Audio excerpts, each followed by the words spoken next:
On an interview with Benny Hinn, so-called Rabbi Shapira and so-called Rabbi Jonathan Bernis, president of the Jewish Voice, discussed the curse when the topic came up rather unexpectedly. And we have a 2,000-year history of animosity and persecution, sadly in the name of Christ and Christianity.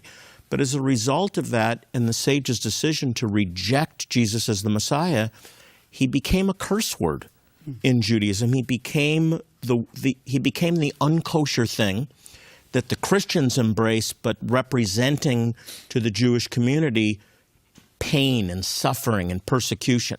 Even the name of Yeshua, Yeshu, is a cursed one. Yeah.